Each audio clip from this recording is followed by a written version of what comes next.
19व्या अवतारामध्ये आणि 20व्या अवतारामध्ये बलराम झाले, श्रीकृष्ण झाले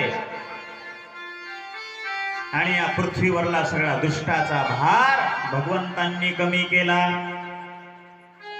यानंतर कलियुगामध्ये आल्यावर देवतांचा द्वेष करणाऱ्या दैत्यांना मोहित करण्यासाठी मगध देशामध्ये अज नावाच्या पुत्राच्या रूपाने, अजनाच्या पुत्राच्या रूपाने बुद्धावतार झालेला आहे। तो सुद्धा भगवंताचा अवतार आहे। बोले बुद्ध भगवान की।